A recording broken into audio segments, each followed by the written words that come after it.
ప్రజా దర్బార్ అంటిరి, పోకపోతిరి. నాకు కాన్వాయ్ ఎందుకు, నాకు పెద్ద కాన్వాయ్ వద్దు, నేను సింపుల్గా పోతా, 15 కార్లు కాదు 9 కార్లే కావాలి, నేను పోతే ట్రాఫిక్ ఆపకండి అని ప్రగల్భాలు వలికితిరి. ఇవాళ హైదరాబాద్లో ప్రయాణం చేస్తున్నటువంటి ప్రజలందరికీ తెలుసు, ముఖ్యమంత్రి గారు కాన్వాయ్ పోతుందంటే ఎక్కడికక్కడ ట్రాఫిక్ ఆపుతా ఉన్నారు. కానీ దాన్ని కవర్ చేయడానికి మీ చుట్టూ ఉండే బాజా భజంత్రీలు, ప్రాపగండా టీమ్స్ ఏమంటున్నారు? అయ్యో అంబులెన్స్ వచ్చింది రాగానే మా ముఖ్యమంత్రి తవ్విచ్చిండు అంటున్నారు. ఇయ్యాలే కదా, మినిమం కట్టసి కదా. చెప్పిన మాట తప్పి ఉల్టా ప్రాపగండా చేసుకోవడం. కేవలం ఈ ఒక్క విషయమే కాదు, కుటుంబ పాలన అంటుంది.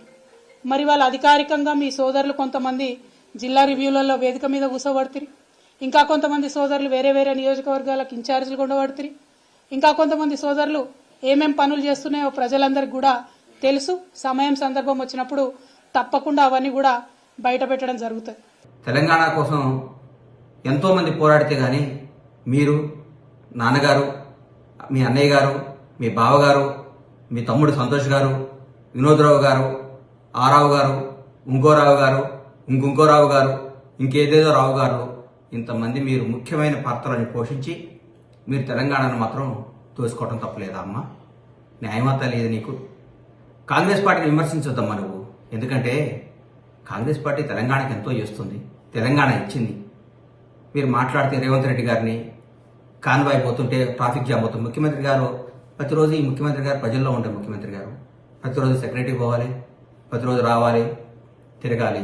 9 మంది అనమ్మా. ఎప్పుడన్నా ఒకసారి అమావాస్యకో పున్నానికో బయటకు వస్తే ముఖ్యమంత్రి గారు ఆయన ప్రగతి భవన్లో బయలుదేరక ముందు జేఆర్సీ ఫంక్షన్ హాల్కో ఎక్కడికో వస్తుంటే అక్కడి నుంచి ఇక్కడ దాకా రోడ్డు ఆపేసేవారు. అంటే మీరు బయటికి రారు, బయటకు వస్తే ముఖ్యమంత్రి గారిని తిరగొద్దు అంటున్నారు. ఏం చేయమంటారమ్మా? ఎట్లా చేద్దాం చెప్పండి. మీరు మంచి సలహాలు ఇవ్వండి ముఖ్యమంత్రి గారికి. రేవంత్ రెడ్డి గారు మీరు బయటికి రావద్దు, రేవంత్ రెడ్డి గారు మీరు ప్రజాపాలన చేయొద్దు, రేవంత్ రెడ్డి గారు మీరు జనాన్ని కలవద్దు, రేవంత్ రెడ్డి గారు మీరు బయటకు వస్తే పబ్లిక్ ఇబ్బంది అవుతుందని చెప్పండి.